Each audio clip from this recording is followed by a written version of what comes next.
Hey, hey, hey, welcome back, Senseis. Welcome back, Mark. I hope you had a very Merry Christmas. Folks had Happy Hanukkah, whatever holiday you may have been celebrating, but we had a bit of a break, not too long of a break, but about a week and a half off. And it's great to be back, man. We've got one round down and we're heading into the second round this weekend, or Can't tomorrow, I wait, guess. Andy. This is it, baby. Yeah, that's right. We're in it. You been watching any of the bowl games other than the playoffs? I have. And, I watched the Missouri game last night, No, the Iowa game and yesterday. How about that kick return? Did you see that? unbelievable. That Unbelievable, dude was right? moving. Dude was moving. Number He, 21 was scatting. yeah, right. 21 miles an hour. It's just crazy. But the Pittsburgh game, 6 overtimes. Dude, your boy Narduzzi gets knocked off by the Toledo. What are they? The Rockets? The Rockets, and I was going to call you and say, how is Pittsburgh playing Toledo? They should be killing them. And to be honest with you, Let's see Pittsburgh, Narduzzi calling you now. it may be, and I'm trying to silence him. Thank you. Um, it's just, first of all, Eli Holston did not play, and they had a walk on for their quarterback. It wasn't even the guy, that 6'7" quarterback that played during the season when Halston was hurt. They were winning, and then Tulsa came back and just beat them. Yesterday, the Missouri game was very entertaining. So I have been watching on and off, seeing who's playing. I did catch some of the Colorado game, which was a real stinker. Yeah, those once again they disappointed me. Let me down. Yep. What have you been watching? Have you been keeping your eye on some of these games? I did see the BC game, and that was a great game. Nebraska came back in Yankee Stadium for the Pinstripe Bowl. Yeah, it's like a volleyball game there for a while. It was like 15-2 or something, Nebraska. They end up winning like 20-15 or something like that. Yeah. Um, Yeah, the two favorite bowls, I have to believe they have to be the bowls of the year. The Pop Tarts Bowl, man. Like you cannot get rid of that bowl, and that bowl actually should get a vote for hosting some one of the games of these one of these playoff games. But just the whole atmosphere and the marketing and the gimmicks. I mean, they just had it all dialed in, man. From the mascots to the sprinkled laced sidelines of the field, the trophy with the actual toaster in it, and then the game itself, man. I mean, just fireworks. It was there was no defense on that field, I think, for most of the game. But how about what was your take on? Been a lot of commentary. What's your take on Cam Ward sitting out the second half of that game? What do you So, think? first of all, I think you're right. I love the Pop Tart game. It was extremely entertaining, whether it was from the sideline host dressed as a Pop Tart to the commercials to the Mm. animations on the screen. Yeah, great, I was great. shocked to see that Ward was playing, but I was very happy. But when I got back home and it was 38-36, and I see Ward on the sideline, and then it's 42-41 with Yeah, 40 seconds left, and he refuses to go into the game. And then I find out at halftime he sat his butt down because he already got the record for the most touchdowns yeah, and yards in Division One. yeah, yeah. Disappointing, man. I saw Yeah. that. If I you're saw going to that. play, Andy, I then know. suit up and play with the team for the game. Yeah, if it was 41-7 at half, fine, makes sense. But it was a competitive game, and Rocco Becht, who, yeah, you may argue Rocco Becht is not Cam Warden, but pretty damn good quarterback. He was in there the whole time. So, and even if he would have come out at half, but they would have brought him back in for that final drive in an attempt to win the game. Probably a bit, not maybe not all, but a fair amount forgiven. But yeah, I read that and heard about that of him. That was part of his reasoning was to get the record, and then just kind of leaves his teammates in the lurch try to win the game. I don't know. Again, what dollars and cents and whether that's current NIL or future NFL contract money is doing to the game. I don't know. It's kind of sad, man. It's kind of sad Yeah. because I think you're gonna, that performance and that controversy is exactly what we have going on here in Indianapolis with the Colts, man. With Richardson tapping out in that game, what, With 6 the weeks ago, Giants? 7 weeks ago.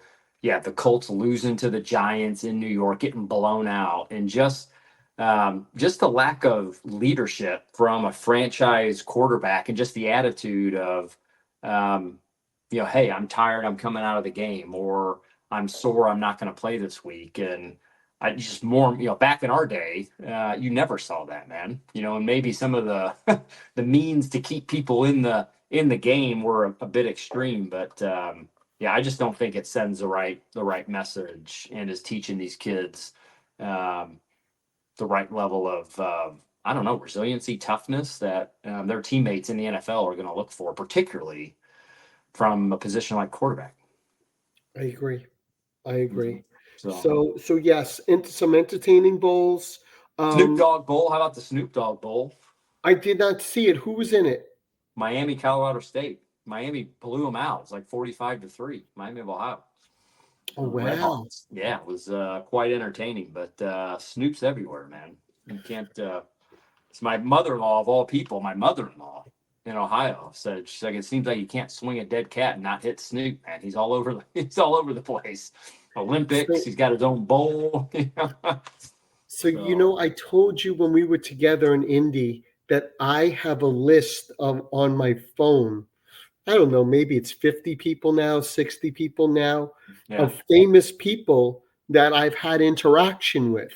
Really? And maybe one day in early 1990, I'm walking out of Penn Station and I'm walking around the block to meet my friend at the bar before we go to the Knick game. And there's this guy leaning against the garden, and he's just leaning against the brick wall. I look at him. I'm like, oh my God, it's Snoop Dogg. I'm like, yo, Snoop. He's like, peace, bro. I go into the bar, and I'm like, there's Snoop Dogg. He's sitting right there. He goes, what was he doing? I said, nothing. He's hanging chilling. out. Yeah, it's probably high as a kite. Yeah, Nice. just chilling. That's awesome. So That's just good. craziness, man. That's good. Well, we had the first round games, and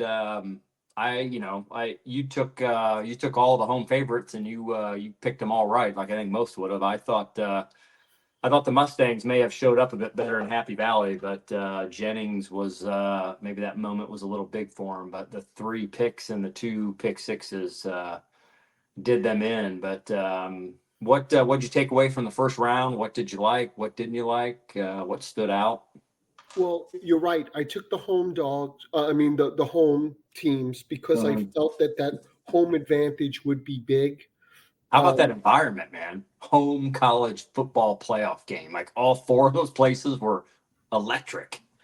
And I think that's why the NCAA did it. I had Smart. said to you, right, I'm not happy about it. Why aren't they playing in these bowls, in this thing? And you said, Mark, it's all part of the formula to get this environment. And you were right. It was part of it. But I think to your point, when you look at SMU, he turned the ball over. It was big for him. Penn State defense came to play. Their offense didn't play that well. Yeah, that's right. Yeah. A lot of defense. It was very fortuitous getting those pick sixes. They ran the ball well. So I was happy about that game. Ohio State, you said that they were going to come back with a vengeance. Yeah. I got news for you, Andy. They may run the table here. I told you there were out of those 4 games when we went to pick, I said I had 2 games of conviction. Yeah. I said the Irish are not going to lose in South Bend to IU, no chance. And Ohio State is not losing to Tennessee in the shoe. And both teams, man, that was not a 27-17 game. That was a 27-3 football game in South Bend. Despite what the scoreboard said, but Notre Dame had its way with IU, and Ohio State, man, from start to finish, both sides of the ball. Whew. I told you, man, it's a different ball club come the college football playoff. So we'll see what happens this week. But those two games to me played out how I thought they would, and the Texas Clemson game, yeah, kind of meh. It was Texas won, but Klubnik actually had a really good ball game and looked really well. He had really good stats. I think he was over 300 in the air and a couple tutties. So he really he did all he could to push Texas, but Texas was just too tough defensively and just ran the ball at will on Clemson. But I saw something today or yesterday that Klubnik's coming back, and they got a number of guys coming back to Clemson. So next year, I think projection is preseason top 5 for the Tigers. So part of why I love watching these things is understanding the evolution of the game. And if you tuned in, it told you that Klubnik won back-to-back Texas State, Yes. right? And that Yeah. he beat Ewers Yeah. in both games. That's right. And now Ewers is on the other side of beating him. Yeah. And that 3 of Klubnik's teammates are on the Texas side of the equation. Yeah. And I'm wondering to myself, how many players in these games, in the state title games, are now in these D1 programs? It's just, it's just amazing, right? Yeah, it is. But anyway, so it was entertaining. Certainly the environment, I think that's certainly one takeaway from round one is they will not do away with home college football playoff games. I think there are some other things they will change, but let's hope they do not change that. So that was first round recap, folks. We're gonna take a quick break here and jump into hot topics. We got a lot in this segment, so if you're short on time and you want to come back to this section later, you can do that. We will pick the second round games, but a lot of hot topics. We got some CFB news. We'll talk about the transfer portal. We're going to hand out some awards. So for all of our loyal listeners, we're going to give out the senseis are going to give out a few awards for the season, commemorating our first season on the wires, and then we'll transition into picking the games for week 2. So hang tight, folks. We will be right back with hot topics in college football.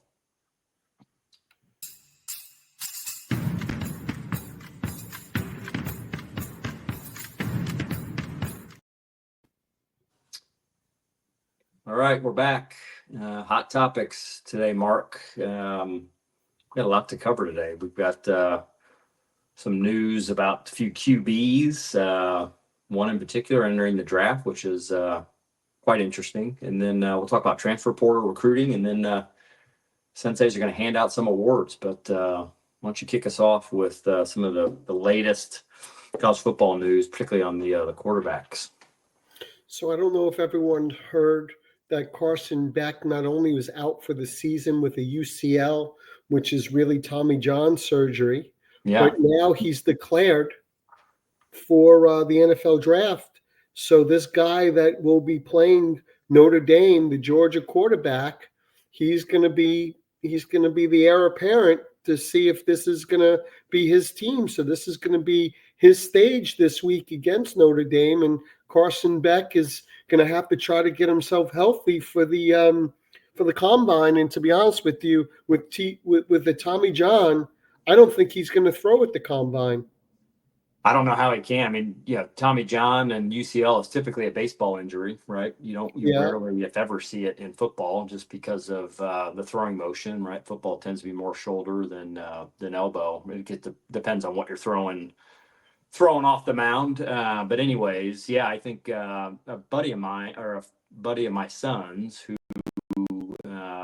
has played high level D1, one of the top programs in the country, recently got drafted by the Cardinals, is going through that. He suffered, he had to have that surgery, and it's almost a 12-month recovery process, So I don't know how he will not throw. I'd be shocked if he threw at the combine. And I think a lot of people were surprised by his declaration. He wouldn't have played in the bowl game for sure, but still not coming back. And after his season this season, which I think a number of analysts and experts, scouts probably would say that maybe he underdelivered to expectations for the season. He was off and on many games, so I don't think he was maybe quite the quarterback folks thought he was going to be for the Bulldogs. But I thought he may come back for another year next year and play that out, and perhaps put up some better stats and have a bit better success and boost his draft position. But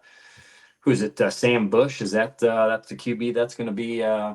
No, it's not Sam Bush. It's some guy with a longer last name that I believe was the guy that took over for him in the previous playoff game. Is it Stockton? Gunnar Stockton? That's who it is. It's Gunnar. Yeah. That's exactly who it is. Gunnar is going to be the starter for this game against Notre Dame, and supposedly he has the upper hand on getting this the starting position for next year. Who knows with what the portal brings and what happens come April 16th when the portal opens back up. It just closed on the 28th. We did hear that your buddy Diego Pavia will be back for Purdue. Is he at Purdue? No, Vandy. Right, Vandy. And I know Arizona State's got that guy that you love, Scattaboo. Yeah, he's. I think he's wrapping up there. They've got both of the Branch brothers, Zachariah and his brother from USC. I think they're making their visit to ASU this week, so they've entered the portal, and which is a real blow to that offense out at USC. But and then we had the big news. I think was IU getting their quarterback, signing a kid from was it from Cal? Yeah. So lots of movement in the quarterback position. What else is happening in the transfer portal and on the recruiting world? What else has caught your eye? I'm trying to keep up with it. Malik Murphy had such a great season for Duke, right? Coming from Texas, because he was not going to get playing time because Ewers took that spot. And now he's going to Oregon State. And it's my understanding, and correct me if I'm wrong, Duke has signed a $2 million quarterback? Yeah. Yep. They did. I saw they put out some big NIL money for a QB to come in. But yeah, I was really surprised that I don't know. I guess who knows, man. I mean, there's all kinds of factors going in to these kids leaving schools, Mensa's so NIL deal with Duke to be worth over $8 million over 2 years. So $4 million a year. Crazy, yeah. Darian Mensa. And where is he from? Gosh, that is crazy, man. Is he a college or is he a high school kid? Let's see. Basketball. Let's see. Average. Let's say he's bloody. These freaking pop-up ads.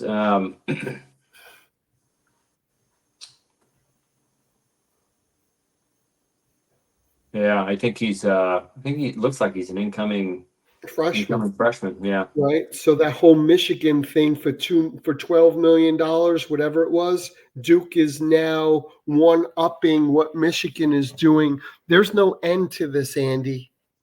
Yeah, they're going to got to get a handle on it, man. There's got to be some parameters.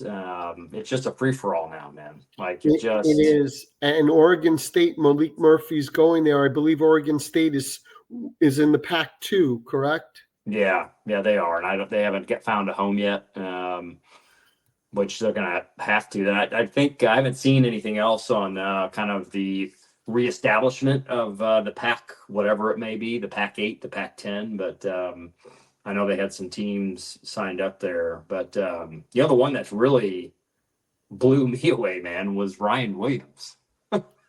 Right. So he's at arguably the best program, right? One of the best programs in the He's, country. He's had either the best year or the second best year, other than Jeremiah Smith at wide receiver. And now he's going to leave Alabama and it's a TBD, right? He's not declared. And I guess he doesn't have to declare until April when the portal opens back up again, yeah. Yeah, I right? think it's I mean, he's clearly I don't know, I'd be shocked if if Bama doesn't find a way to get some sort of deal in place to keep him, but man, I was Shocking, right? yeah, yeah, it's just crazy, man. I mean, he was arguably freshman of the year, had some incredible plays and stepped up huge and He won the Georgia game. exactly in the Georgia game and had some ESPN worthy top 10 plays of the day or the week performances and man, yeah, so we'll see if he comes back or if he ends up going somewhere else, but I just don't understand some of these kids who are I don't, I mean, Duke, again, not a powerhouse, but I would say Duke to Oregon State, lateral maybe at best. But I mean, Duke's an incredible institution too, academically, right? So, I mean, the football program has been, again, maybe it's not, going to take on the Clemsons or the Miamis in the ACC, but still a much more reputable football program than it was 5 or 10 years ago.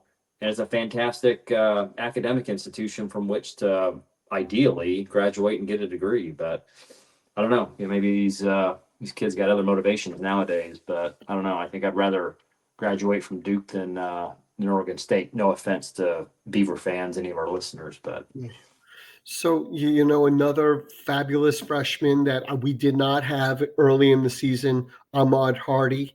He yep, removed himself from the bowl game that we were talking about, and he had a stellar year, rush for 1,000 yards, and he decided Mizzou was not the place for him, and he's also a TBD. yeah, And then, strangely enough, Washington State has a phenomenal quarterback, John Mateer, and he's now going to transfer to Oklahoma. And we were watching the Oklahoma game. Me and you were going back and forth. And I liked the freshman over at Oklahoma, the quarterback, the something mm, something junior. yeah, Very athletic, yeah. right? Looked very good, despite the fact That Navy Navy beat them, Navy beat them. But yeah, he didn't look too bad. right? And then, Colorado gets a 5-star quarterback, incoming freshman from high school to replace Shador Sanders.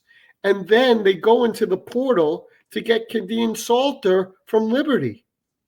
It's like an abundance of riches. I know. Well, I think the thing you don't, I mean, that's the thing I just don't understand now is, you've got these, so it's just like the Michigan quarterback situation, right? So, the kid who's playing in the bowl game, right? They just recruited, that 5-star and paid him what, 10, $12 million. Yep.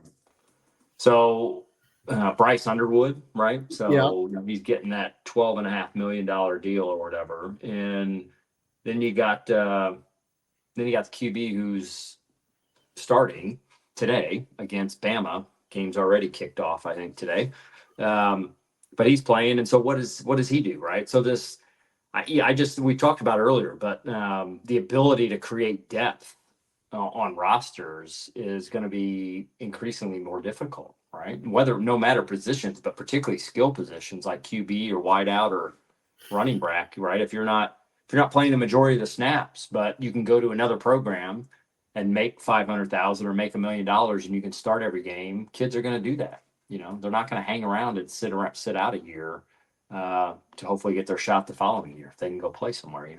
It's going to wreak havoc everywhere. Look at the University of Miami basketball coach. Yeah. He was asked why he's stepping down so soon in the season, and he says, I got guys on my team that are telling me now that if they don't play, they're going into the portal to make more money. I just recruited them. I'm going to have to recruit them all over again.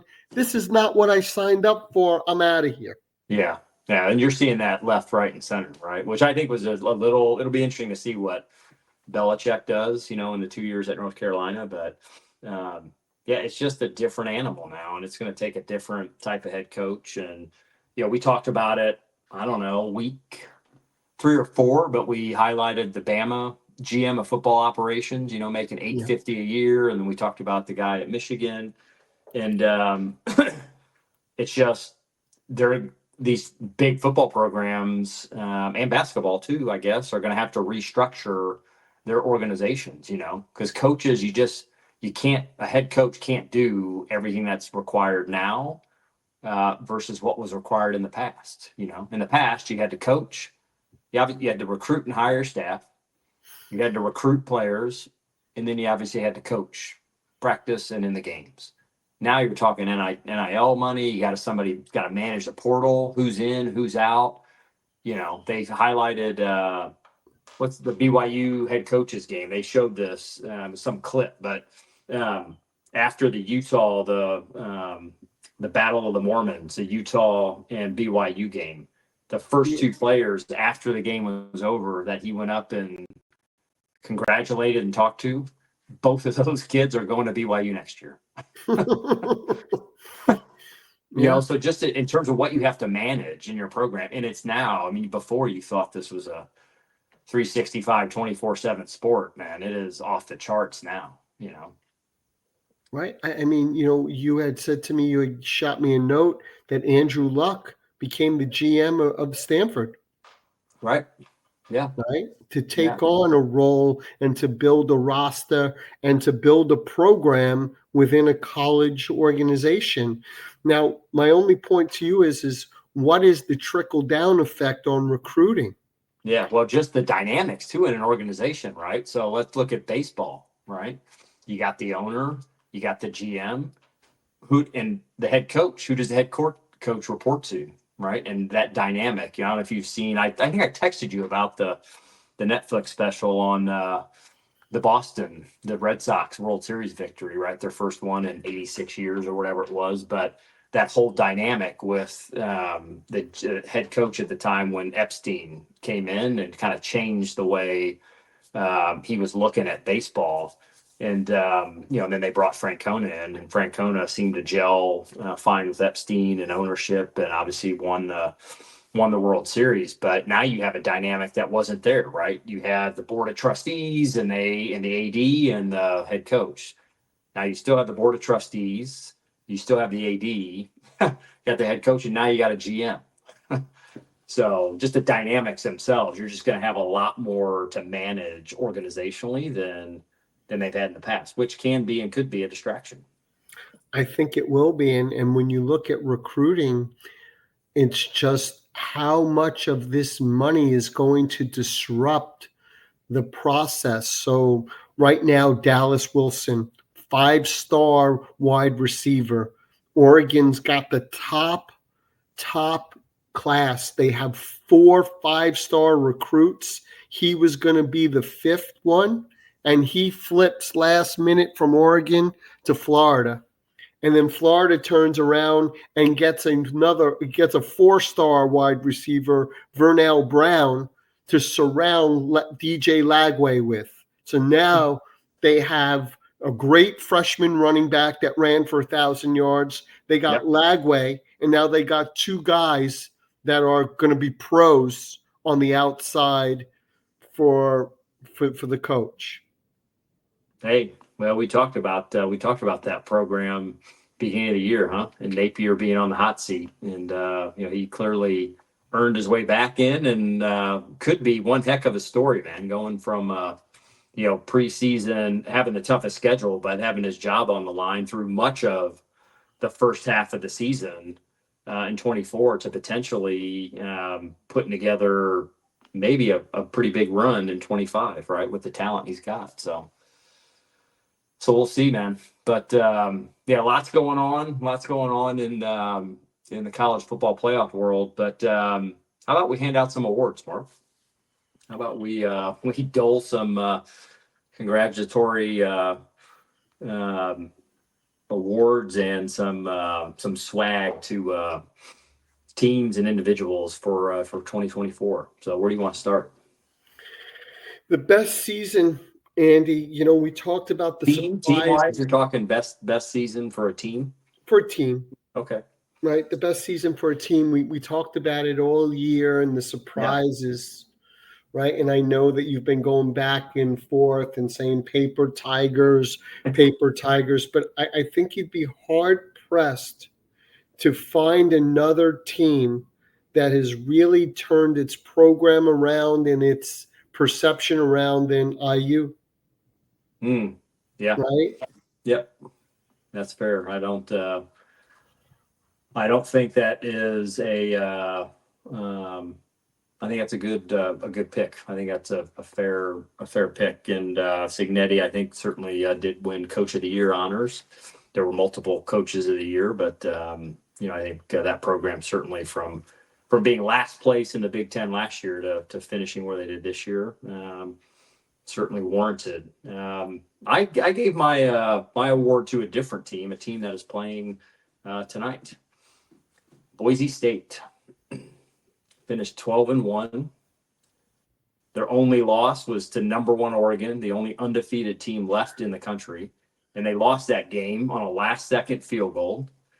They had total offense of 370 yards in that game versus Oregon's 350, and they outrushed the Ducks 221 to 109 in that game.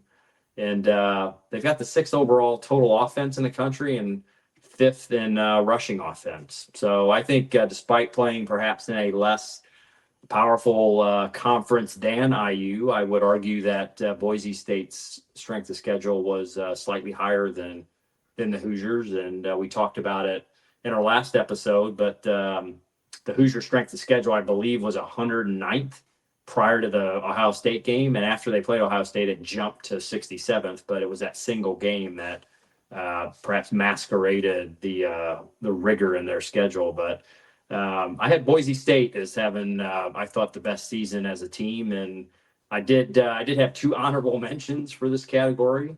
Program that you liked. You didn't, I wouldn't say you didn't fully jump on the bandwagon like you did the Panthers, but South Carolina, man. But the Gamecocks had a sneaky good season despite 3 losses.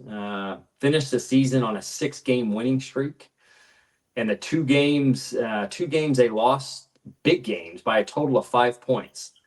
They lost to LSU by 3, and if you remember that game, they led that entire game until they lost by a field goal in overtime, and they only lost to 2 to Alabama. So the Gamecocks got an honorable mention for me, and then of course I had the Sun Devils, who will be playing tomorrow, as another team that in the final 4 games of their season, man, they beat 16th ranked Kansas State. Then they turned around, they beat 14th ranked BYU, and then they turned around and beat 16th ranked at the time Iowa State, to find themselves taking on Texas tomorrow. So those are my. You talk about the hot hand, Andy. Arizona's got the hot hand. Yeah, I think we'll see. They are missing their top wide receiver, and yeah, Scadaboo did tear up that Big 12 championship game, but we'll get to it in our picks. But I don't think it's going to be a repeat performance against the Longhorns. So those are best teams. How about the best individual player performance in a single game? So, I've been kicking this around, and you know what? This guy statistically probably had the best season. I know Cam Ward set career goals, and he's my pick for pro prospect. He reminds me of Jalen Daniels. And I believe he's got the body type. He's got the swagger of a Jaden Daniels, and I think he'll be very successful quickly. But this guy, you're the one that was toting him or touting him early in the season, and it is Kyle McCord. Hey, how about it? Yeah. Right. And if you look on how this gentleman finished the season just 2-3 days ago against Washington State, he was 24 of 34 for 453 yards, 70% completions, Andy, 5 touchdowns, no interceptions. I mean, this guy had some season, Yeah. you Yeah. know? Yeah, So it's a I good. think for me, he was the breakout star. And I think he's going to have a pro career. Yeah. Yeah, I think he's got a good shot. I gave him a shout out, albeit we were talking about best individual player performance in a single game. He did have a heck of a game against UNLV, but his season stats, you referenced his game against Washington State, set the record, I believe, for total passing yards in a season in the ACC conference in history. Finished with 47-79, 34 touchdowns, 12 picks. And he only had a single game under 300 yards passing.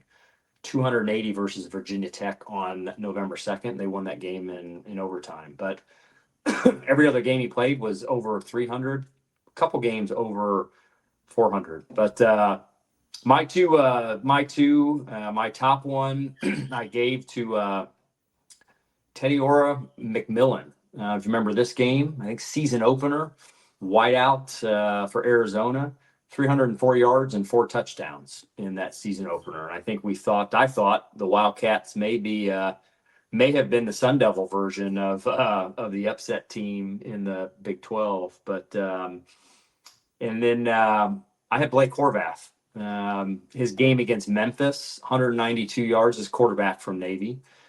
Shout out to the mids, but 192 yards passing, 2 tuds, and 211 yards rushing, and 4 touchdowns on the ground. Finished the day with almost 400 yards total offense and 6 touchdowns. That was an exceptional individual performance. So those are my 2 kind of individuals in a given game there. But how about Didn't how the about the Army quarterback, when we had spoke during the season, I had highlighted he had 7 touchdowns in one Yep. game, or 6 touchdowns. He Yep. had 4 running and 2 passing. That's right, but we all know that Navy beats Army. So, but hey, he did. I'll give shout out to Bryson Daly. He did set the FBS record for most rushing touchdowns by a quarterback. 32. Yeah. 32. He did that in their bowl game. So shout out, heck of a year for him. Let's go to how about best game of the season? Let's jump to that. Who'd you have for the best game of the season? We had talked about that.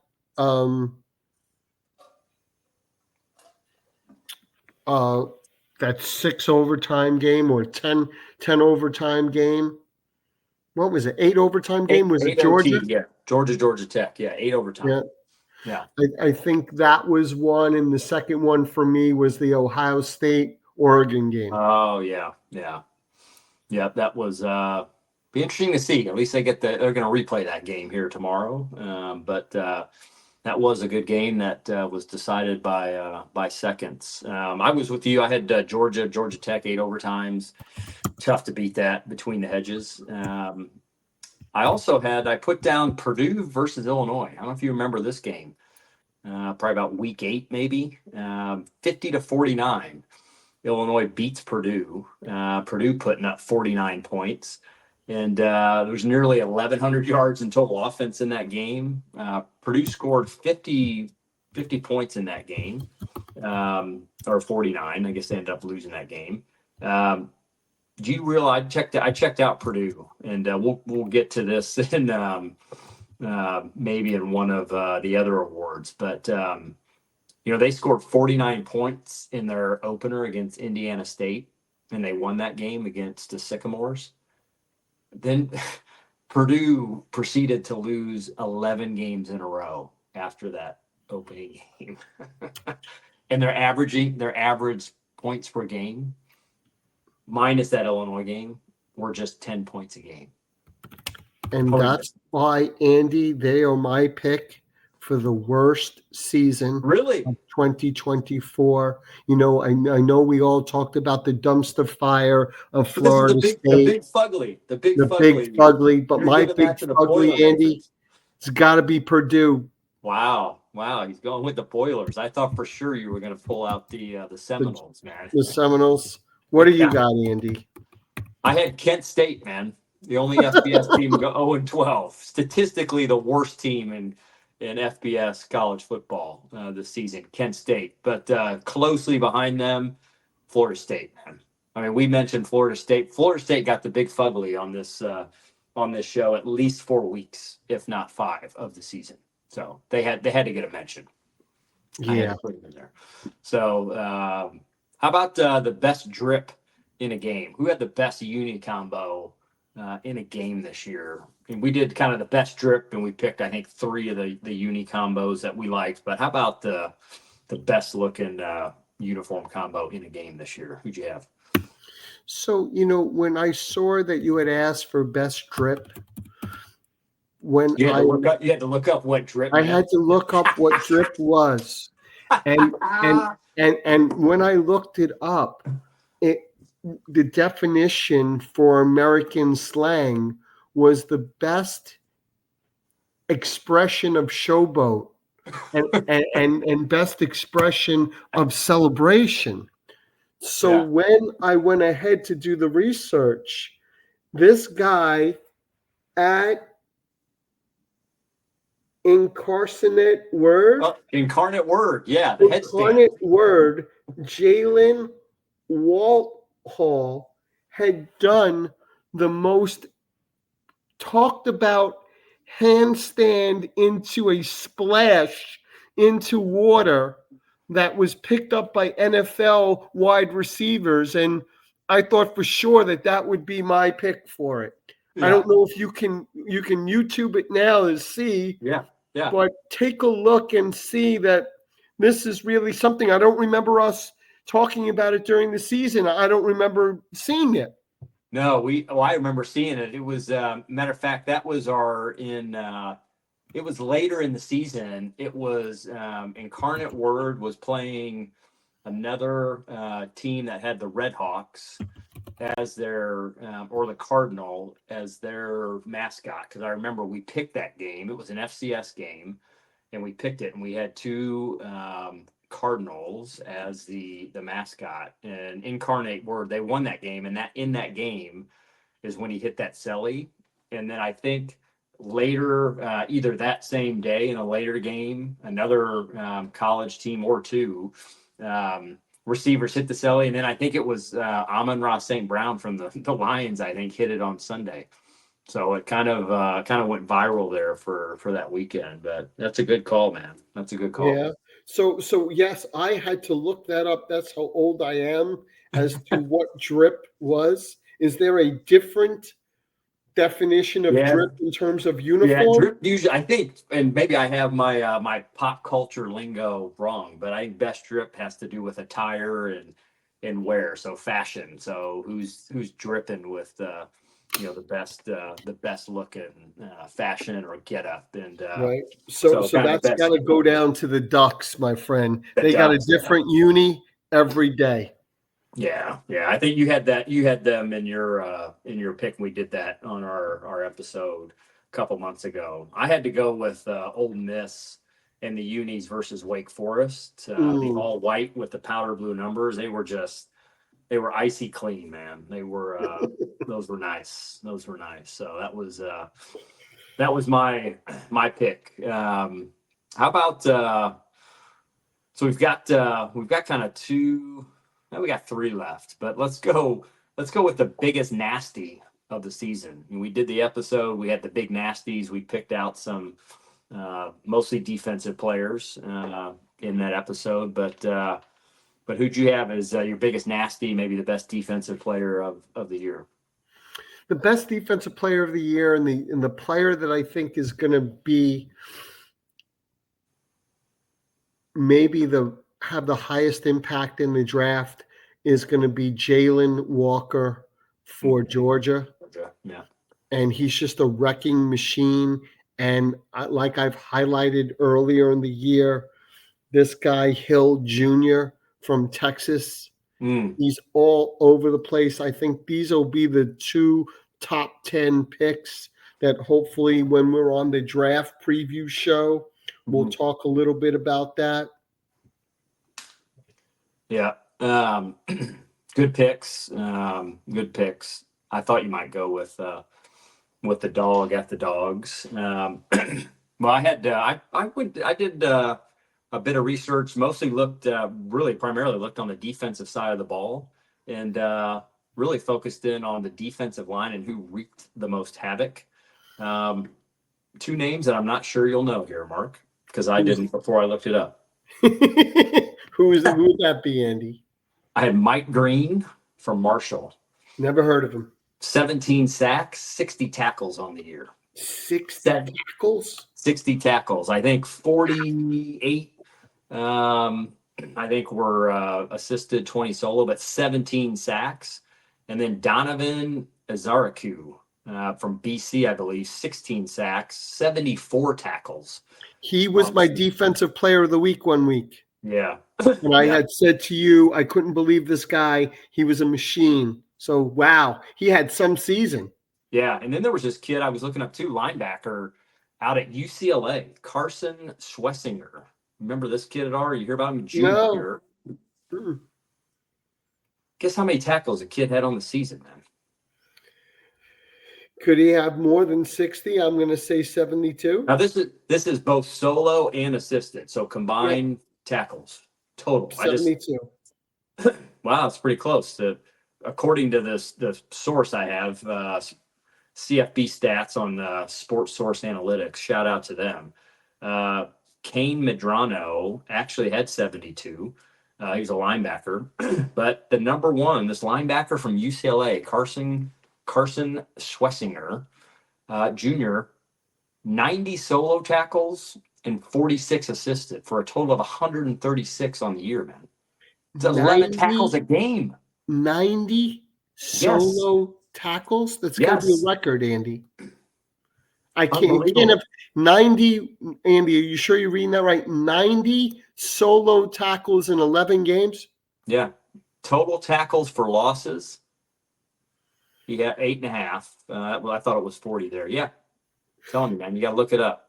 Wow. According to CFB stats by Sports Source Analytics, number 49, Carson Schwessinger, junior LB, 6'2", 225, out of Moore Park, California, through December 30th, season 2024. He led it, man. And I've got this in rank order. So not surprising, linebacker. But yeah, hell of a season there by Mr. Schwessinger. And of course, I had to put, to me, the biggest nasty of all on the list, man. But my boy Desmond Watson from Florida, just a massive human being. What's he, 400 pounds? 6'5", 450. I don't know if you watched the bowl game, where they gave him the ball to get the first down. I did see that. And the photo of him standing next to I don't know if it's the running back or whomever, and even I watched that play happen, and just him in the backfield. It's just huge, just like dominates. Like he just stands out on a college football field, and that's hard to do, man, in today's day and age. But I got to give my boy Dez a shout out. How about Coach of the Year? I think you already mentioned the program, and I'm assuming that's maybe who you gave it to. But who'd you have as Coach of the Year? I had the guy at Army. Oh, you had Monken. I did, because I thought that he had such a great year. They had a great year. I know that they didn't end well, but the level of talent, you've always said the service academies aren't getting the best level of athlete, and what he did with that team and how they had a great defense and great running game. He really outdid himself. Yeah, it was a commendable season. Final 2 games of the year, not so commendable. But their first year in the AAC, they won the AAC championship, and then they Although they did, who'd they end up playing? Didn't they ended up winning their bowl games. They played, was it Louisiana? Louisiana Tech. Yeah, Louisiana Tech, because who was it? Marshall dropped out because Marshall back because Marshall they had, didn't have enough right, players they all defected after their head coach left. They all entered on the the transfer portal. portal. Right. This is what we've been talking about, Andy. Yeah, that's right. So yeah, that's fair. I had Signetti Yeah. as coach of the year, and then I couldn't go without giving a shout out to Kenny Dillingham at Arizona State. Right, picked last in the Big 12, and he's playing. He's playing for national championship, right? Yes, he is. That's right. So shout out to Dillingham and the Sun Devils there. But how about freshman of the year? Who made the splash in your eyes coming in to their first year college football? You know, Andy, we talked so much about the big three wide receivers, but when I did the research and we talked about KJ Bolden, the safety of Georgia, DJ Lagway, Yeah, who I had as honorable mention in the beginning of the year. He got hurt this year. yeah, He's a franchise quarterback. The guy is just reminds me of the guy from Louisville that won the Heisman. Is now with Baltimore. yeah. Lamar Jackson. Lamar, right? Yeah, Dylan Raiola, I watched him in this bowl game, and you know it's amazing. We talked about he had to recommit to Nebraska because people kept asking him, "Are you leaving? Are you leaving? Are you leaving?" And yeah, no, he's not leaving. He had yeah, a great year. But I think the winner, and I know Ryan Williams had a great year, and I told you he would be good, but I yeah, think the winner is Jeremiah Smith. yeah. Um, White out right. Buckeyes. And he's not done. We will see what he does in these next two games, but that's who I would say. What about you? Who was your outstanding freshman of the year?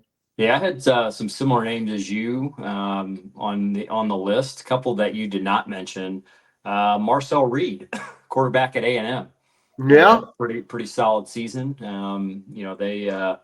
They were in the hunt there for a while, but he had a good showing. And I think he's got a bright future ahead of him. You mentioned Lagway in the backfield for Florida. Can't forget Jaden Ball, who is a running back in Florida. He had over 1,000 yards.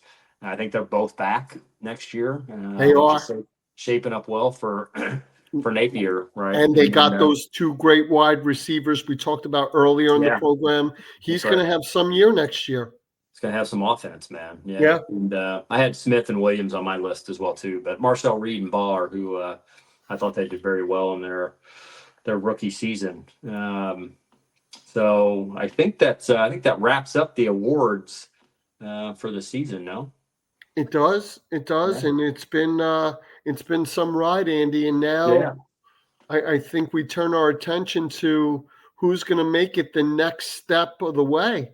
That's right. We'll get into our picks for the next round, the quarterfinals, as they're known nowadays. So refresh your beverages, take your bio break, whatever you need to do. But we're going to pause for a second. Again, you can catch Saturday Sensei on all of your favorite podcasts and vlog outlets, YouTube, Apple, Spotify, etc. We're here every week through the championship, and then we'll probably have a bit more of a rest in between episodes there as we head into the draft. And boy, before you know it, the 24-25 college football season is going to be over, and we won't be able to wait until early August when we get the 25 season underway. But we're going to take a break, and we will be right back with quarterfinal picks. Stay tuned.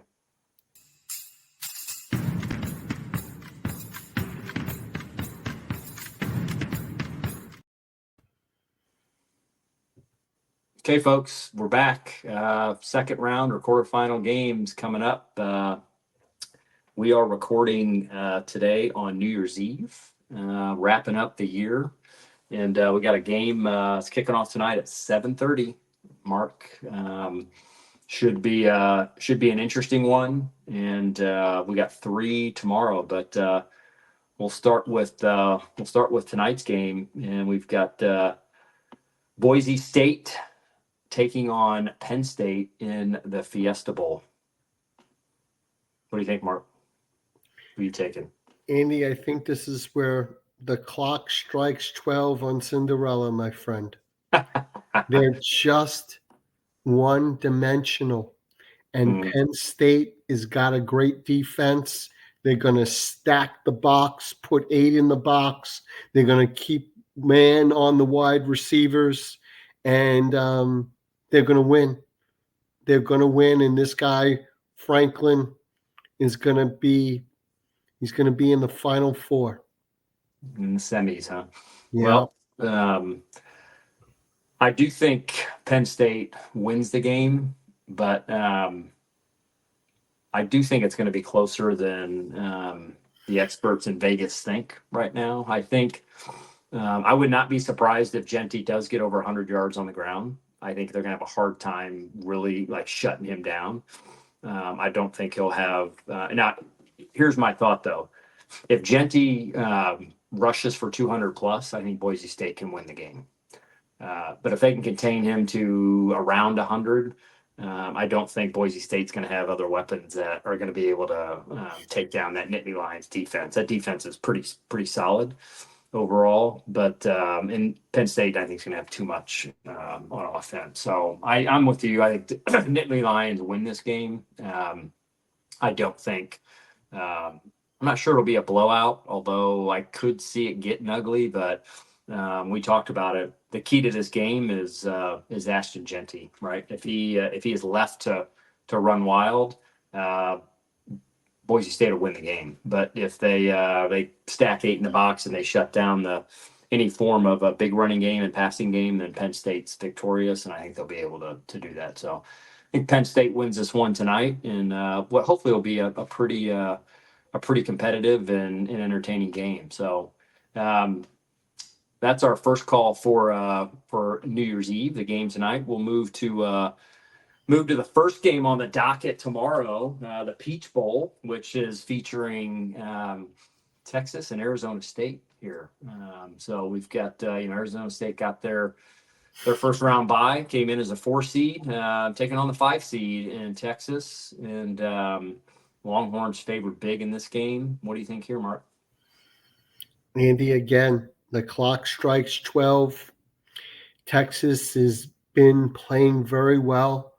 Defense travels, and that will be the theme of my picks for the following games. Okay. Defense travels. Texas has got a defense. Speed kills, and they are fast. Yeah, they are. They got a tough secondary, and their front 3 and their DNs get after it. So if you're taking the Longhorns, I think Longhorns win this game.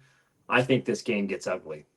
I think Texas absolutely wipes the field with Arizona State. Scadaboo had a heck of a game in the Big 12, the championship game.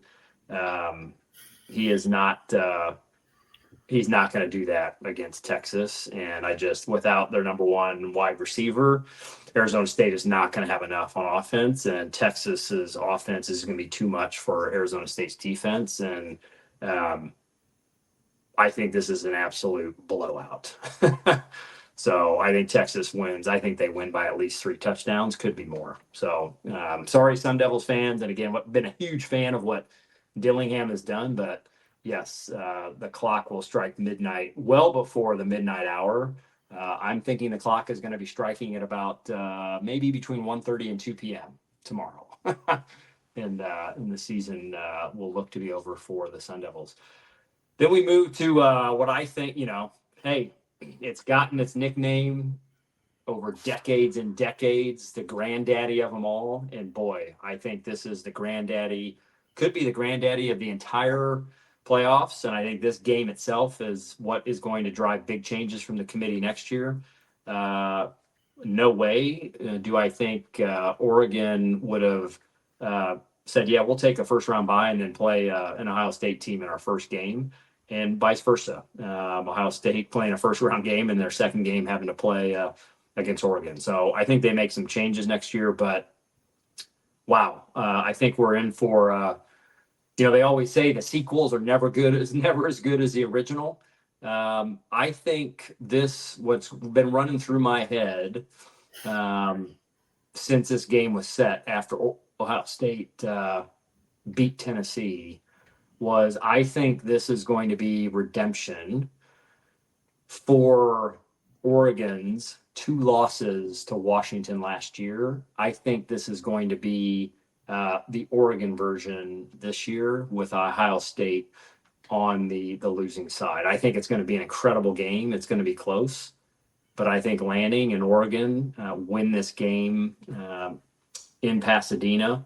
It's close, but they end up looking like Washington did against Oregon last year, who played twice and 2 incredible games, very close, very competitive games, and Washington was just that much better last year. I think Oregon is just that much better this year, and I think there's a lot of hype behind Ohio State and how they looked against Tennessee, and a lot of people getting on that bandwagon, and they just have not been consistent enough all year. And I don't think they get it done. I think the Ducks win this one. Not so fast, my friend.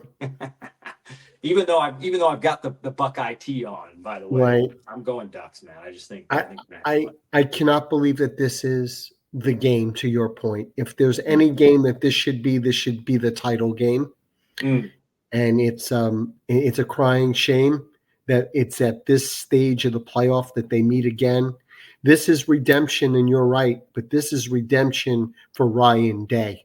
And he will save his job by not only beating Oregon, but by getting to the national championship and winning the national championship. Wow, boy, he's making the call early, folks. He's making the call very, very early. Wow. I like OSU. Defense travels, and they have a great defense. Yeah, we'll see. West Coast game, a couple hours south for Oregon. Ohio State's got to travel across the country. Already played one game. So we'll see. But let's just hope it's a heck of a game, just like the first one was. So then we'll move to the last game on the docket, the late night game. Sugar Bowl.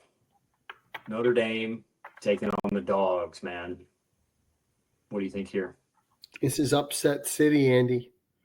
This is upset city. You look at these defensive backs that Notre Dame has. You look at this freshman quarterback at Georgia, and you look at this All-American Love running back. They have the formula to get out ahead and to run the clock out and to win and get to the Final Four against Penn State. I am not a Notre Dame fan, never have been, but they are playing great at the right time. They're the hot team in the tournament, and I believe that they beat Georgia. Wow. Well, let's just hope your boss doesn't listen to the Saturday Sensei.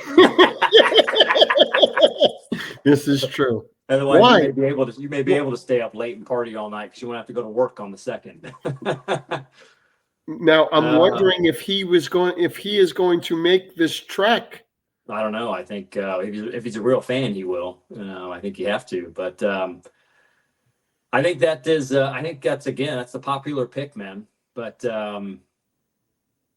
Notre Dame just does not fare well against SEC teams, and they do not fare well into deep and meaningful playoff games. And I don't think the freshman quarterback for Georgia, I don't think it makes a difference. I think a lot of people are going to lock onto that.